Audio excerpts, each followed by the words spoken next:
listening to Managing Leadership Anxiety, Yours and Theirs, a show that discusses internal and relational anxiety, how it blocks effective leadership, and how we can move through it to a greater health. And now your host, Steve Cuss. Welcome to the show. I am excited to introduce today's guest, which is Richard Beck. I am a believer in trying to give short introductions, particularly when people have a lot of accolades, and Richard is one of those. So let me just say in summary that he's the professor of psychology at Abilene Christian University. He's also a widely respected and sought-after blogger and speaker, and he's written multiple books. All I can say about Richard is you can read any of his books and you'll be in for both a really good time and a really provocative experience. Pick up anything that he's ever written, because I just love the way this guy thinks. I had a really good time with him on the show, and I hope you enjoy the interview. So, Richard, you wrote quite openly on your blog about gender equality and some of the unique challenges at Highland Church of Christ. And what I really appreciated about it is that you posted in 2012 why you were sharing your opinion about gender equality and why you had chosen to not lead or preach or offer services until the church was fully integrated. Mm-hmm. My favorite thing about this post was how you updated it in 2018 because the church had invited you to become an elder, and you then sought the wisdom of particularly some women in your life, your wife, for example. I'm bringing all this background for people who may not know this story. Mm-hmm. What it struck for me that I'd love to hear from you about is just the tension between when you take a stand from the outside and when you choose to join in and reform from the inside. And just maybe some insight from you on that decision and how you made it and how it's going. Well, I mean, I think it's a lot of decisions that a lot of us navigate in small and big ways.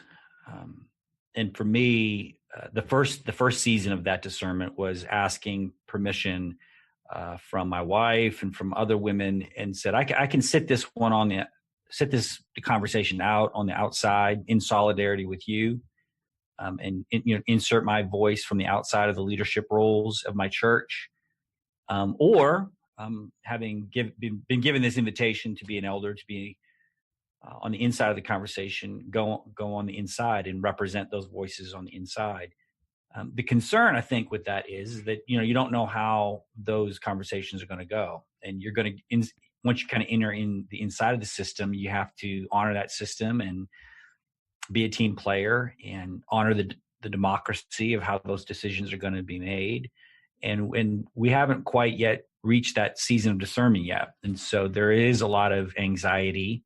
And I think you talk about that on this podcast going into this season coming up. I can see lots of anxiety on both sides of the issue. So my church is kind of a semi-egalitarian. We're not quite fully egalitarian across all leadership roles. And so, as we get nearer to it, you can see the church getting a little nervous, the leaders themselves getting a little nervous. I'm a little nervous about it all. And mainly because I want to be authentic and transparent, but I also want to listen well. And I also realize that my voice isn't the only voice. And that's a hard balance, because especially when you're talking about something you feel very passionately about. And so I don't know if you have talked a lot about on this podcast about the Ignatian practices of indifference, praying before you go into the season of discernment to be indifferent, to not just grind your own axe or represent your own view. And so that is kind of what our leaders have been trying to do and pray towards, is a stance of indifference before we go into the season of discernment. And that's a hard thing for me, because I am hardly indifferent on many issues, strong opinions about things. So that's a hard prayer. Well, and Richard, let's jump in on that, because if I recall, I think you just recently blogged on the Ignatian stance of indifference, like in the last week or so, if I remember right. Yes, that's right. I think our listeners will need some explanation on that, because when you first hear indifference, it sounds like it means you don't care. But actually, this is something quite different. Yeah, in the Ignatian practice, indifference means to stand in a posture of discernment before decisions or choices that you make. So it's not indifferent in the sense of I don't care about these choices. It's not being apathetic, but it is indifferent to the outcomes. And so as I stand at a fork in the road, I want to be indifferent to both outcomes so I can not prematurely decide or preemptively decide, but create a space for discernment. So for in Ignatian practices, it's about creating that space of discernment that needs to be carved out. And that means one has to kind of step back from preferred outcomes, because then you're never really going to discern properly. You're going to try to force your agenda through rather than listen and take all the data in. And that's the hard part with being a leader of a church, is because we have a church about 2,000 members. And so as you can imagine, once you get to that size, there's factions. It's a republic of interests and views. And there are parts of that church that I don't know well. I can't know 2,000 people as my best friends. And so I need to create a space where I can be in relationship and I can listen to their concerns about what we're thinking about and talking about before I decide what's the right thing to do. And again, that's the hard part of the practice, because you're going into the process with an agenda, with what you think is the right thing to do. And somehow you're going to have to check that to listen well. That's really fascinating. The other thing that strikes me is when the church called you to become an elder, they knew very well you had been very public about your stance. So that speaks a lot to their integrity as well, that they would invite you on knowing that. They know what they're getting, right? Yeah, and I think they saw other things. I spent a lot of time working out at a prison. People who follow my blog or my writings know I'm very involved in prison ministry, and I'm also very involved at a mission church plant of the main campus, where we walk alongside people on the economic margins of our town. So lots of homeless friends and people with addictions, and I spend a lot of time there. And I think it's actually those ministries that led to the call. They knew I had opinions about this other issue, but they saw a pastoral heart, I'm trying to cultivate a pastoral heart, but they saw that pastoral presence, and that's why I got called. This other opinion about women's leadership and women's roles was, I think they knew they were going to get that, but I was called for these other pastoral purposes. And that, again, that was a discernment for me as well, because I didn't want to go into the leadership as a one-issue person. I wanted to be called to the leadership role for why I was called, and to continue in those ministries, and not just be in there as like a guided missile to kind of work this one agenda for this one constituency, even if I feel passionately about it. So that was a long, prayerful process to make sure that I was going in with good, honest motives for why I was called and what I was being called for. Now, when this issue comes up, I think people know where I am, and I've already said things to the eldership group about where I stand. So I don't think there's any mystery about all of that. I'm not an aggressive person, but I am very transparent. I will say what I think, but hopefully I do it in a way that's not very reactionary or angry. Yeah. One of the tools that we talk about on this show is the power of being a non-anxious presence. I think the Ignatian indifference is a great example of that. You definitely lived that out on your blog. I've been following your blog for years, and it's fascinating because you are such a provocative thinker, in my opinion, which therefore means you get some interesting comments on the blog. But you seem to have a phenomenal ability to be ironic, even when people are commenting in a very aggressive or cheap or taking a shot at you. Is that just the way you're wired, or do you have to work? Is there something inside your head that wants to get back at people, or are you just a fairly laid-back guy all the way through? I think it's a little of both. I mean, I'm definitely laid back, but I think it's human nature that if anybody mischaracterizes or takes a cheap shot or exposes a flaw, like that's not like a thorn that gets in your head and you obsess about this random anonymous person on the internet who said something about you. I think it's something about the way our brains are wired. So over the years of blogging, I've had to learn to let that go and realize that in the early days, you'd always want to defend yourself or add corrections or nuance. But I've gotten to the point now where I'm like, it's a blog. people disagree. It's okay that people disagree. I expect people disagree. And so I think I've acquired thicker skin just through the experiences of it all. Just the nature of it. Yeah. And I also don't think if you're going to be a provocative thinker, then you're provoking people. And so when they're provoked, you shouldn't act surprised by that. And so if I write, so there are days when I've written blog posts and I'll tell my wife, I'm like, okay, this one's going to get a reaction. And you kind of know that going in because you're taking a stand. But so when it happens, I don't try to take it too personally. You provoke people and you should deal with the consequences of your actions if you write something like that. Yeah. All right. So speaking of being provocative, I've read several of your books, and I'm currently reading Slavery of Death, and it is blowing my mind. The idea that death is what we're more afraid of than sin, and that death leads to sin rather than sin leading to death.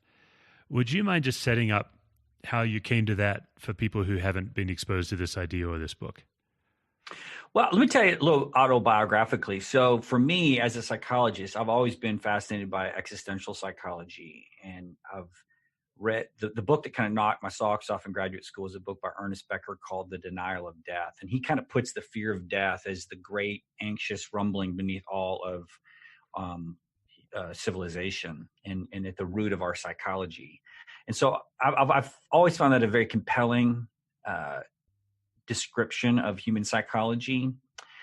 And from then on, I've been in search of kind of theological partners that saw it similarly or make similar moves. And so I found a very hospitable theological framework in the Eastern Orthodox tradition that dates all the way back to the first centuries of the church. And in the Eastern Orthodox tradition, they kind of reverse the typical ordering of sin and death. So the Western Protestant tradition is the idea that sin is the cause and that brings about our death, spiritual, physical death.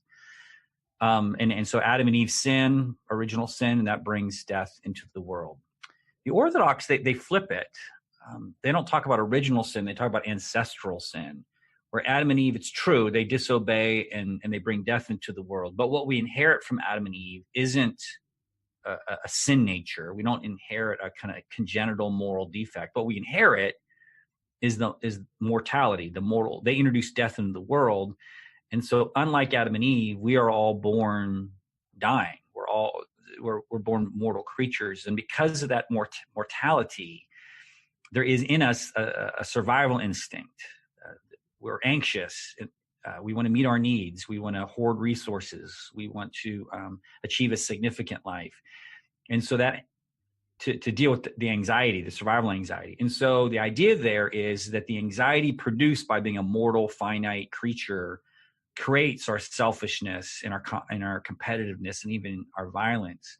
And so in this formulation, death, more specifically the anxiety about death, becomes the cause of sin, and sin is the downstream effect. And there's biblical evidence for this, where I think it's in Corinthians, it says the sting of death is sin.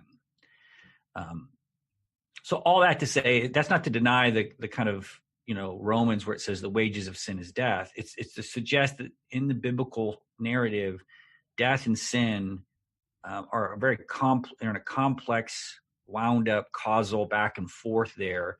And in The Slavery of Death is a book about kind of one piece of that connection, putting death as the primary predicament and its anxiety as the thing that causes moral failures in our lives. So what do you see then for the average person? If this is really true, that anxiety about death is the cause, like if we're rewording, Paul would say the wages of death is sin in this idea. What's the hope for the average person then, do you think, to overcome that? Well, that's a big question.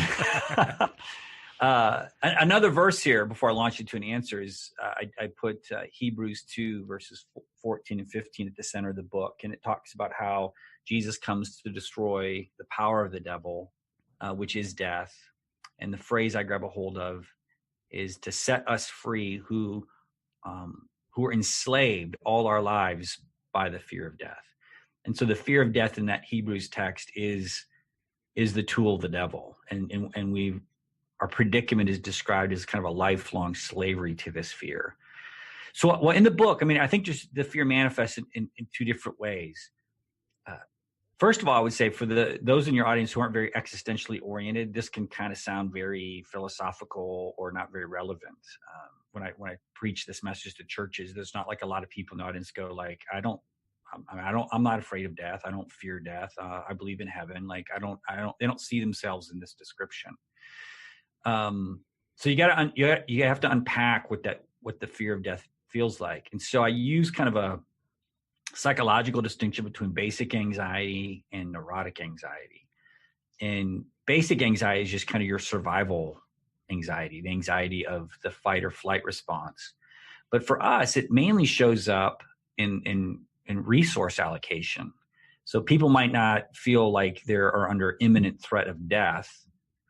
They're not facing violence or predators or anything like that. But if you ask people if they feel tired, exhausted, depleted, ask them if they feel worried about if they have enough money to pay the bills, then that's basic death anxiety, right?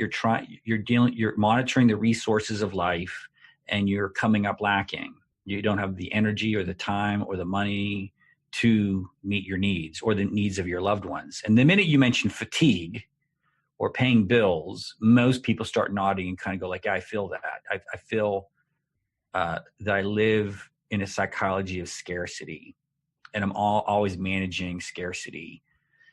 So it often shows up in that area of our lives. The neurotic death anxiety is more about the anxiety of self-esteem. It's more about the psychology of living a significant or a meaningful life in the face of death. Like, so what makes your life matter? What makes you successful? And why do we care?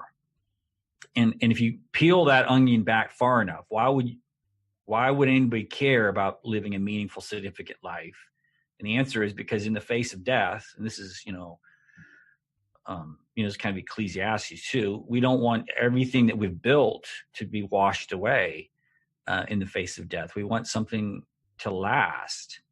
Ernest Becker describes this as a hero project. We're always engaged in a form of heroism, enacting a life that is people look at as admirable or significant. And so I talk to my students a lot about how if you just listen to any commencement address, high school or college, that's the cultural hero system, right? You're going to go out there and you're going to make this lasting difference in the world, and that makes your life heroic. And that neurotic anxiety hits us when we feel like we're not hitting those standards, when we feel inadequate or we feel like we're a failure, when we have low self-esteem or shame or guilt. So, and again, many people struggle with those anxieties as well. All that to say, when you talk about scarcity, depletion, exhaustion, lack of resources or safety and security financially or otherwise, or the neurotic pursuit of meaning, significant self-esteem, achievement, the pathologies of perfectionism and shame and workaholism and on. By that point in the conversation, people start kind of discerning where the power of the devil is at work in their lives, leading them into selfishness or rivalry or competition or anxiety. And so the book is about the slavery to those fears. Yeah. So as you're describing getting down from existential to people's everyday fears, I mean, you exactly described about every church leader I know. Oh yeah. Like that really, the pressures, the exhaustion, the compulsion to make a difference. Yeah. Well, I mean, so first of all, there's basic anxiety, right? Lots of churches are in numerical decline in a post-Christian world. And so they're managing literally the survival of the church itself. And the survival of the church itself hits them as in basic anxiety and in neurotic anxiety. In basic anxiety, that's the source of their income, right? That church fails, that affects their ability to pay their rent, send their kids to college. So that's not a neurotic fear. That's like a legit resource-based fear. In addition, the metrics of churches, the number of people in the pews, the number of people following your podcast, whether or not you're on the speaking circuit, right? There's so many different neurotic markers of success that pastors can pay attention to.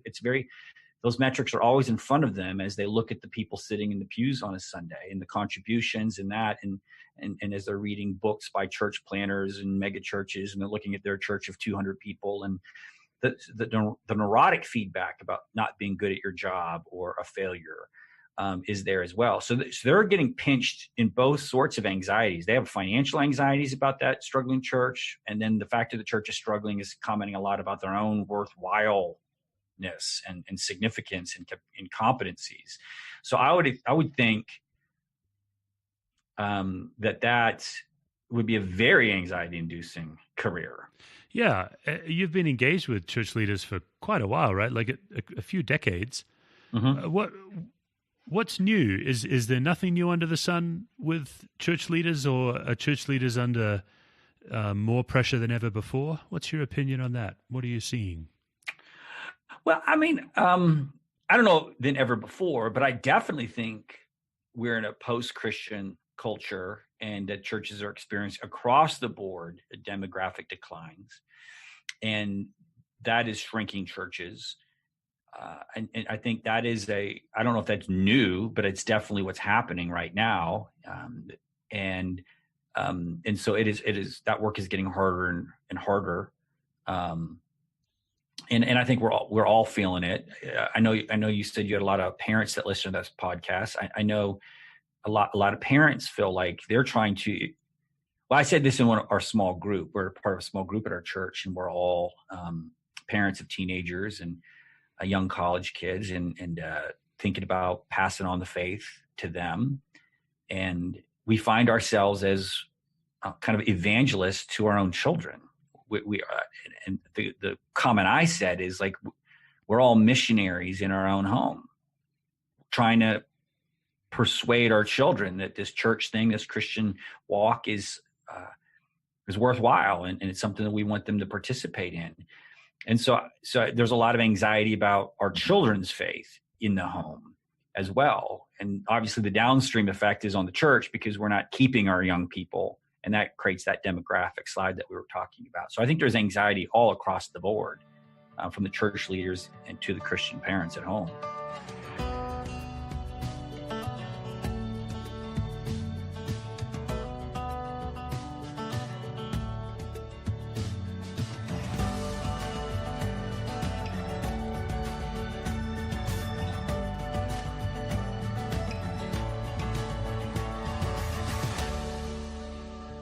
I didn't grow up in the church at all, so I didn't come to faith until I was a teenager. My older sister became a Christian, actually in a Church of Christ in Australia, and then she led me to faith.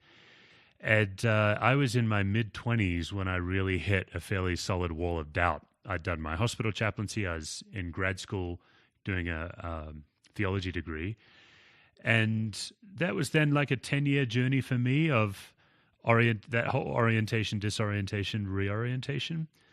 What's been fascinating to me is when I went through my doubt cycle, that was early to mid-90s, there weren't many voices. There was Frederick Buechner and Philip Yancey. There was some. But raising my kids, they go through their doubt cycle in their single digits, like 8 or 9 years of age is when they start. Right. And that's been really surprising to me. It just caught me off guard that one of my teenagers, for example, has probably already gone through 2 complete orientation, disorientation, reorientation cycles. Yeah. And we've had a lot of death and tragedy in our church. He's at a very young age, he's had to deal with the fear of death, but I wasn't expecting that as a parent. I love what you're talking about, being a missionary to your own kids, but that caught me off guard. Yeah. And I think it's, pervasive across the board. I teach a class called Psychology and Christianity, and it's kind of like my little laboratory in trying to evangelize millennials, every class I'm experimenting with ways to make the faith compelling, to evoke in them an ache for God. And it's kind of my little petri dish of how to do apologetics in a post-Christian world. So, yeah. What are you learning? Well, one of the things I'm learning is that I think I kind of described a little bit. I think what you got to do with millennials is you have to help them name the ache of God. I don't know if I've ever said it exactly that way, but let's go with it. Yet, right, there is an ache. They are very, let me say this, they're very good people, millennials. And I think we all know that. Like, they are tolerant, they are good people. And so the moral framing that we were grown up with, that the reason why we need to be Christians is because we're horrible people and God needs to forgive us. I think that's just not a good opening move for them, because in many ways, it's a disastrous opening move, because in many ways, they are better people than the church has been, millennials, at least in their own imaginations, right? The church has been this bastion of sexism and abuse of children and, on and on, right? Or attitudes towards sexual minorities, on and on. So they're like, well, if you're going to frame the situation morally, they're like already like, well, I'm already a good person. In fact, to get attached to the church is to kind of regress morally. Yeah. So the moral opening moves that kind of maybe compelled generations past don't work anymore. But what millennials do experience is a lot of anxiety, interestingly enough. They're very anxious, very depressed. And we've seen that, right? Rates of depression and being on antidepressants and anxiety medications. So they're very good, but they're not well psychologically. They're very neurotic. And I would argue one of the sources of their neurosis is kind of feeling lost in late capitalistic culture, where there isn't any sort of compelling sacred narrative that kind of gives them a grand story for their life. Sometimes they can find it in politics. It's one of the reasons why I think politics is becoming the new religion, because politics can provide the kind of energy to live a meaningful life.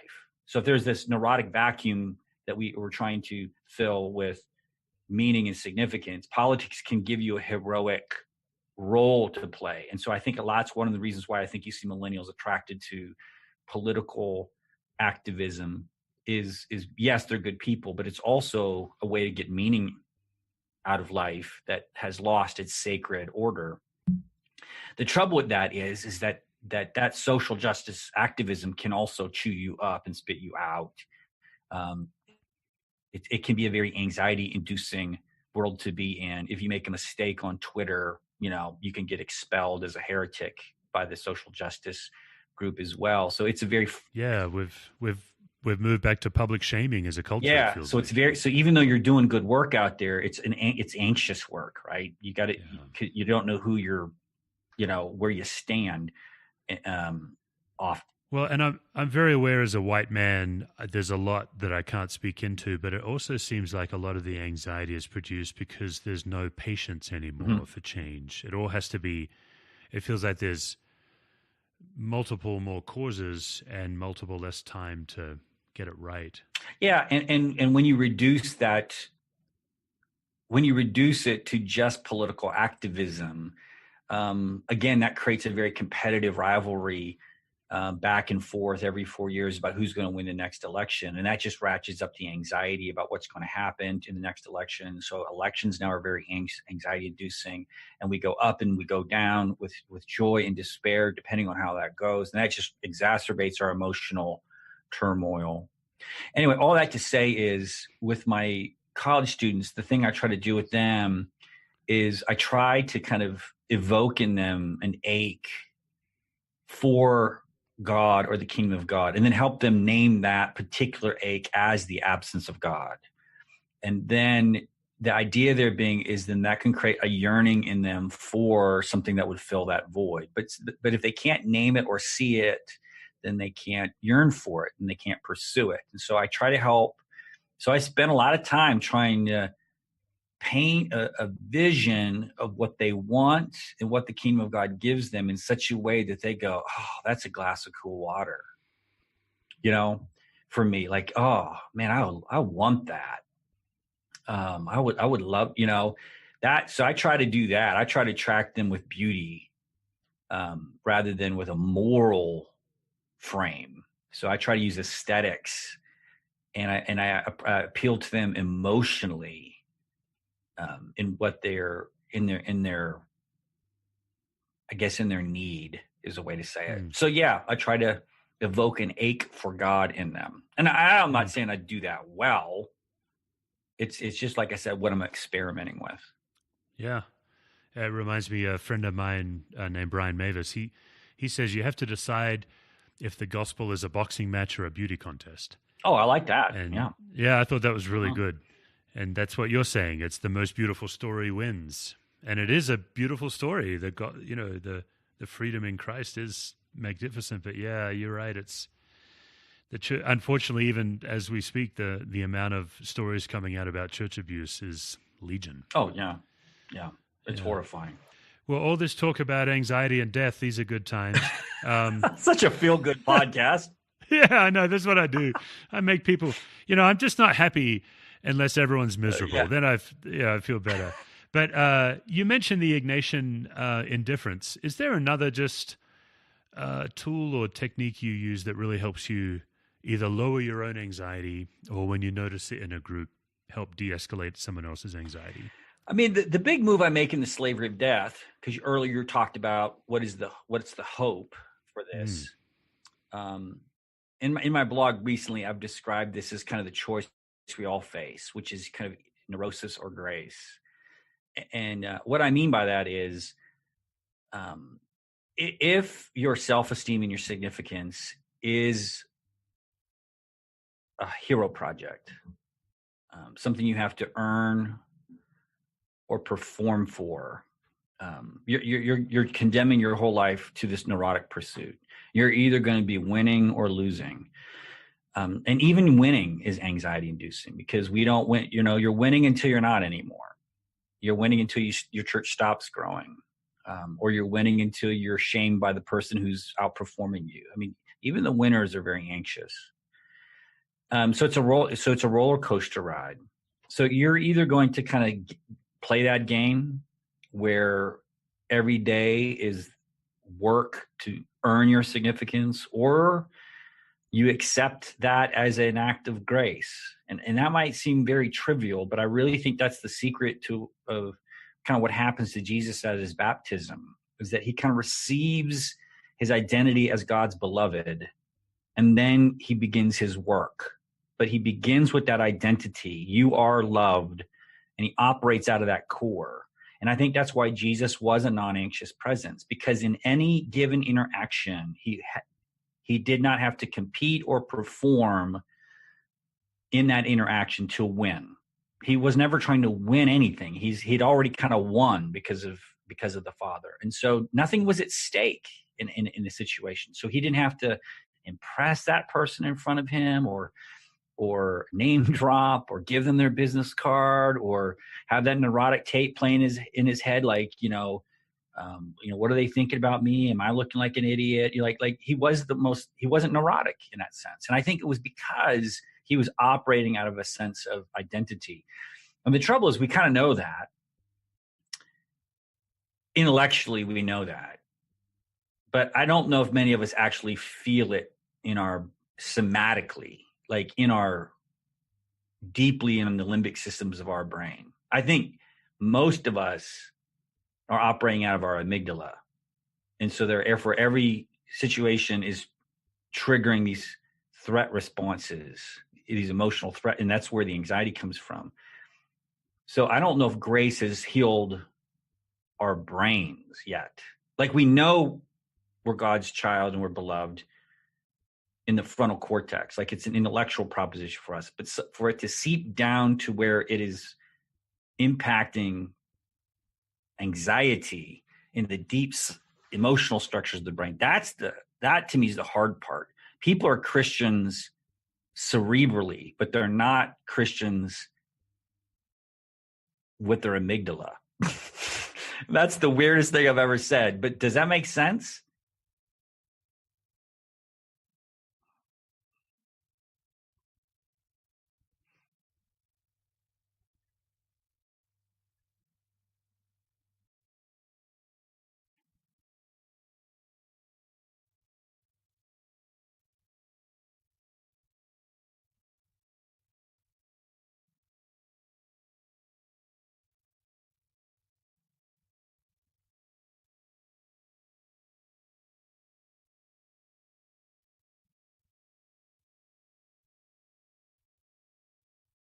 Mhm.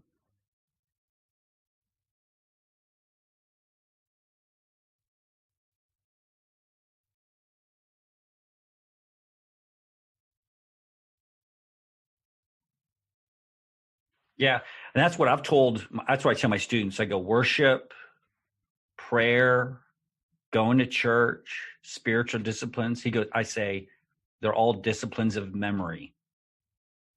You're trying to remember who you are and whose you are, because you forget. You go out in the world of work, you go out in the world of the American dream, the meritocracy, the rat race, and you immediately forget. And so you need the disciplines, the daily rituals of memory and the community of faith to kind of help you recover again, this thing you forget so easily. So I like your word about to remember. It's all about memory, remembering who we are.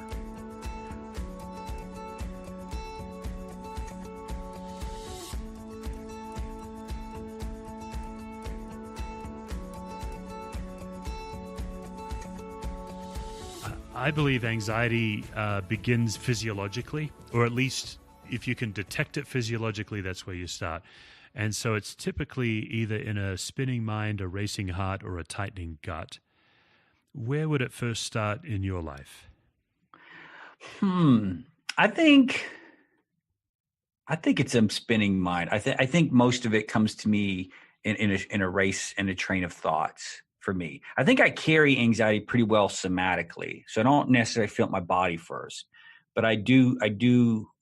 My mind gets out in front of me in the kind of feared, catastrophizing scenarios. Yeah, and if you're more of a cerebral, anxious person, how do people around you know when you're anxious?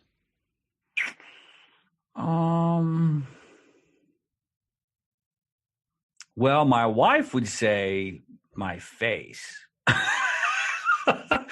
like she's going to detect it because I'm thinking. It's not like I'm doing anything or saying anything that's going like, oh, he's fretting. But it's like she could tell on my face that something's going on in my mind. So it's usually people draw attention to my face. And so I guess I'm betraying myself with my looks. Yeah, you have a poker body, but not a poker face. Apparently. Okay. Yeah. I think another source of anxiety is when in any given moment we think we need something that we don't actually need. And you've hinted at this quite a bit in our discussion, but can you name for us something that you think you need in any given moment, in any given leadership moment, that you actually don't need? I'd be happy to give an example if this is a weird question. Yeah, give me an example. Yeah, so I believe fundamentally that I need to be impressive. Oh, okay. That I need people to like me. And I would say one of my biggest sources of anxiety is I need to be understood. So if somebody misunderstands me, my solution is just to talk more, and that's because I'm trying to get what I need, but I actually don't need that. And so I can de-escalate my anxiety by naming it, dying to it. And actually that for me is where I do encounter the visceral experience of grace that, Jesus died to free me from needing to be understood anymore. That would be a long-winded example. Yeah, unfortunately, I want to borrow that example, which seems like I'm bailing. But on the answer, because I do think I have a similar habit of over talking and over explaining myself, and I think also, or at least early on, particularly my marriage, I was addicted to kind of like not just being understood, but like winning the argument. And so I've had to die to like winning. Like it's okay to, and that like goes back to my anxieties about the blog. Like it's okay for somebody out there to think I'm wrong, and not feel like I have to be clear that I'm right about this, or I was misunderstood about it. So I think I've had to die to that. I don't need to win, and I don't need to be universally admitted to being right all the time. Has been things I've had to die to. That's interesting. I'm going to put myself out there and propose that must have been quite a journey for you. And please correct me if I'm wrong, but you are obviously a very deep and nuanced thinker. Like you really put a lot of deep and particular thought into things. It must be particularly difficult when somebody brings a shallow response and they just haven't thought it through very hard for you to let it go rather than give them more nuance. Is that accurate? Oh, that is very insightful, beyond accurate. I think, yeah. One of my big struggles, particularly, in these conversations, is somebody, after you put a lot of work and you've thought through it for a very long time. And I think people that have read my blog for a long time know who I am. And then for somebody to just kind of randomly come in and kind of like school me on something or educate me on something or point out just the obvious flaw in what I said, that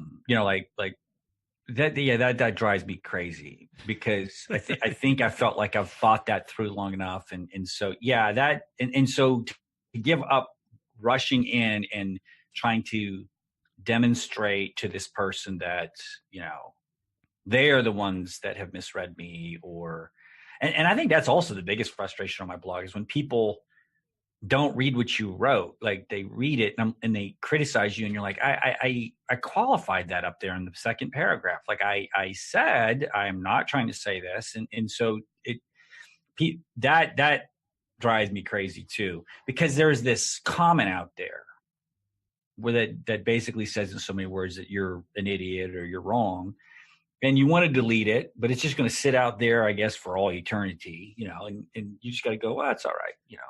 There'll be many comments out there where people, and I worry, I guess, about the opinion of other people. What if somebody else reads that and then they think, well, I guess this guy that doesn't know what he's really thinking. So yeah, it can get very neurotic. Blogging is very neurotic. Well, especially when you're a psychologist, because you know the way people think. And so if you're writing a long and nuanced blog, but someone leaves a really short comment, people are going to read that short comment and then read through that comment back into your blog sometimes. Oh yeah. I don't mean to add to your neurosis. No, I've had to give that up. Yeah. And that, again, you have to reconcile yourself to that. You're like, blogging is kind of a vain thing. Why would anybody care about what I think or read what I think? And so you have to take yourself with a big grain of salt to get into that. If you're going to do it in a healthy way. Well, and I think, you're a PhD psychologist, so I'm just declaring what you know to be true. Blogging is vain and podcasting is very humble. Yeah. No, I get it. Yeah. It can be, but you know how this is, right? You're getting into podcasting and you got a book out there and there are metrics. How many people download it, how many people watch it, and you have your Amazon rank, and you can get, again, you can start playing that neurotic hero game. And at some point you have to look at yourself and go, really, my significance is going to go up or down depending on how many people listen to this podcast or read my blog. How silly is that? Yeah. But it's hard because, again, let's go back. Disciplines of memory. You got to go back and remember what really gives you significance. Another classic source of anxiety, particularly for a leader, also a parent, is making a public mistake. And I'm not talking about the kinds of mistakes where a lawyer or a police officer should be involved. I just mean you meant well and you got it wrong. Mm-hmm. Are you willing to share for us a recent mistake you made and what you had to do to recover from it? I think we were in a difficult negotiation at my school, and I wrote an email. So is an email in front of other people, is that public enough? So it wasn't it wasn't an oral mistake. I wrote an email to my superiors that at the end, I didn't rant, but I did something. I won't go into the details, but it was a little over the top. And I was very proud of this email because I felt like I had kind of made taken this big rhetorical stand. And I remember vividly, normally I've gotten better at this over the years. I used to write emails and regret them horribly. And so I hadn't written one of these in a long time. And usually I let my wife read them. But anyway, so she came in and I said, hey, listen to this email. And I read it to her. And then she said, and you already sent that. And at that point I realized, uh-oh. And I go, I did. She goes, okay, well, good. And she just kind of went on. I was like, oh, I made a mistake. And so, and it didn't go well. It wasn't received well. Woke up the next morning and I had a response in my inbox that just, it wasn't the response I wanted. And I was taken, it just did, the concerns my wife had were legitimate. Let's just put it that way. And so I quickly drafted an apology and just kind of said that, anyway, so yeah, and I've made mistakes with my son. I've in a disciplinary situation, maybe it was too harsh or too quick in making a judgment. But I think my sons, I got two sons, one's in college, one's a senior in high school. I think they have ample stories of dad apologizing. I think I'm quick to apologize and kind of go, I think I screwed that up. So I apologize a lot. And I apologize in that email. I apologize to my wife. You can't, the way I like to tell it to Jana is like, you can't get through life without spilling some milk. You're going to make mistakes and you're going to say stupid things. So all you can do is mend them. You just try to stitch back the fabric that you tore and ripped, and often for me, that initially begins with a very sincere, like I blew it, on that. And so, in fact, I apologized to my wife this morning. We had a little tiny misunderstanding and I had to say I was sorry. So I do a lot of apologizing. That's my main technique of fixing. I apologize a lot.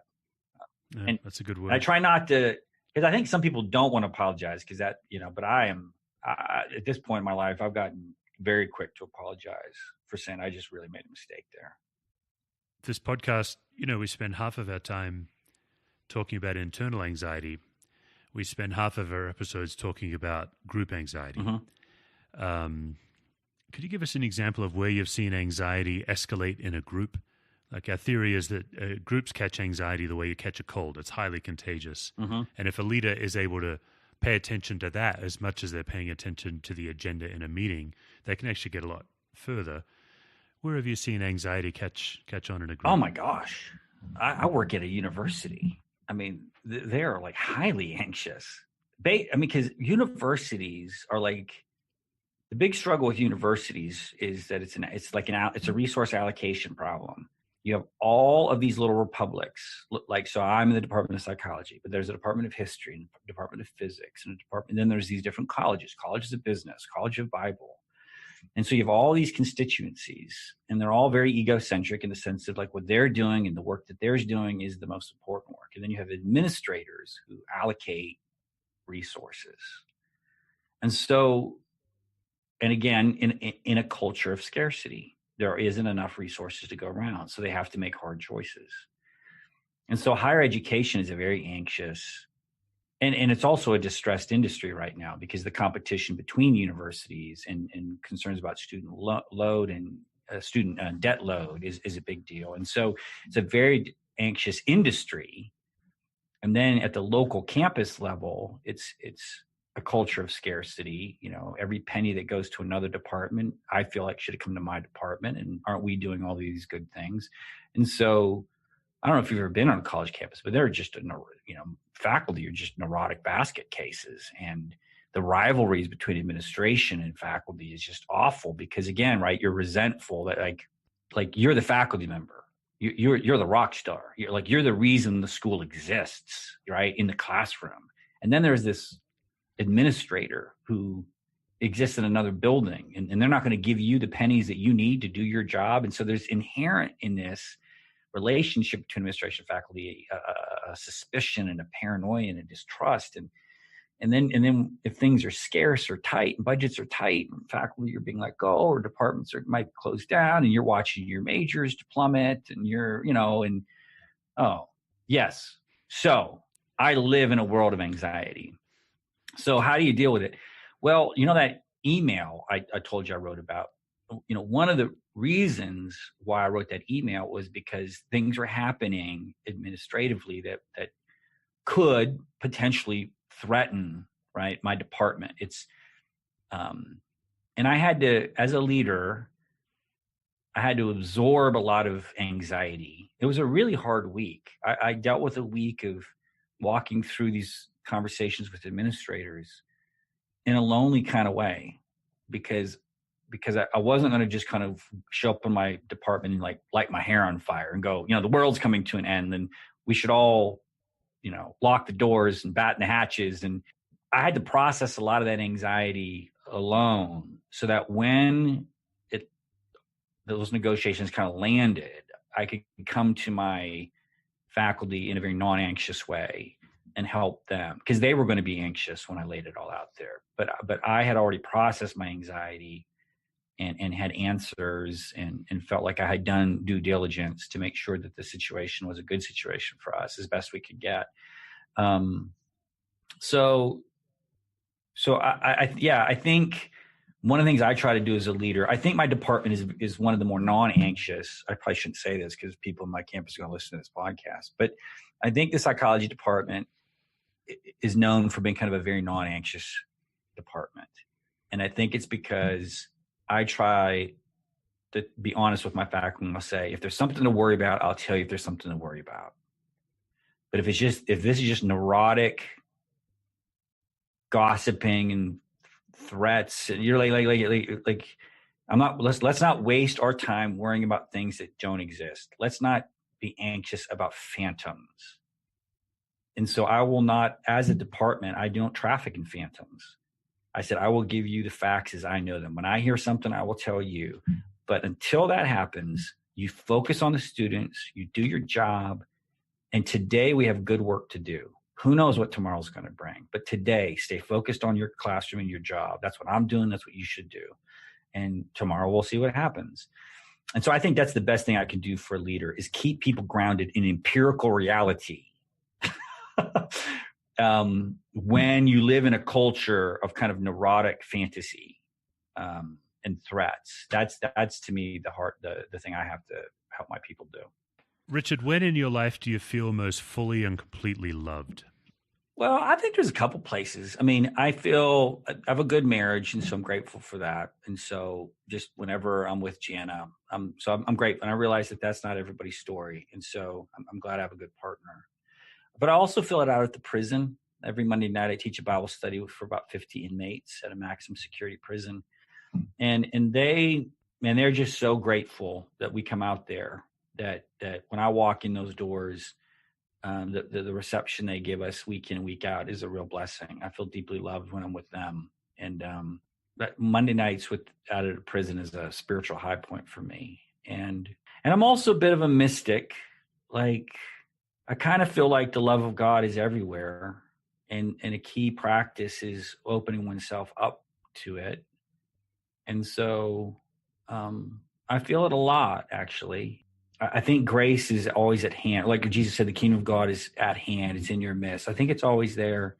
And I think practicing the presence of God is that has been described in the Christian tradition is becoming an increasing part of my life. So I feel it almost all the time in a certain mystical kind of way because of that memory stuff that we were talking about earlier. Could you give us a couple of activities and a couple of geographical places that make you feel most fully alive? This goes to the point I just made, okay? Because I resist questions like that. Because I always feel that when people kind of put the presence of God in a location, they often gravitate towards that kind of like thin space, that mountaintop experience, that beach vacation. So I have this joke. I don't know if you've read this blog post, but when my friends tell me, like, we were in Hawaii for this vacation, and and they're taking the Instagram photo of their feet in the sand in the beach, and I was like, God is here. And I said, that feeling you're feeling, that's not God. It's called vacation. and so I really resist feeling God, because it makes you dissatisfied with where you are, right? Like, where I am is the problem. There's this other place that I must get to or go to or be drawn to. And so maybe that's not quite the framework of your question, but I do bristle a lot at finding God so I'm a big practicer finding God in the boring and the ugly and the mundane. And so maybe I'm defensive about this because I live in Abilene, Texas. I don't know if you're in Abilene, but Abilene is not noteworthy for being pretty. Yeah, I live in Colorado. Yes. And so there's lots of people that bristle at Abilene. Like, God can't ever be in this godforsaken country, land that I live in. You got to go to Colorado, right? Or you got to get to water. Are you a fan of Annie Dillard, Richard? I haven't read. Obviously I know who she is, but I haven't read her a lot. Pilgrim at Tinker Creek is exactly what you're saying. Yeah. So I guess if I was going to talk about like secrets to happiness, I struggle with wanting what I call like living into the gap. Like, there's the life I have, and then there is the life I want, right? So there is the place I'd rather live. I don't want to live here in Abilene. I'd rather live in Colorado. Or there is this job I have, but then there's the job that is going to ultimately fulfill me. Or I just went on a long talk with my students about that just the other day, about how we kind of fill them, particularly in Christian education, that somehow you're going to get this job that's going to be this deeply fulfilling. The reason God put you on earth, his plan for you, is for you to have this job where your great love and your ability to pay the rent meet. And I was like, how rare is that? That hardly ever happens. People have to work. And so if you can't ever reconcile yourself to the mundane work of the day, then you're always going to be living. I was trying to tell them that you're always living to this gap, the day you had and then the day you wanted to have. And so I try to minimize that gap a great deal in my life. I try to want the day I currently have. And that means I find God everywhere and in every location. Even if I'm standing in line at the supermarket, like, that has got to be a beautiful moment. Otherwise, I'm going to just be resentful of where I live and the job I have, and yearn for this other thing or other place. So I'm very, and again, this isn't just Christian. So this would be kind of in the Eastern spiritualized. This is like mindfulness, being present in the moment. So I try not to long for being anywhere other than where I currently am. And maybe I don't mean to be hard on that question, and maybe I didn't take it right, but that's kind of, I resist those questions. I think it's a delightful answer. I also think that was my last question. I think it's a great one to end on. Okay. Thanks. Yeah. Thank you so much.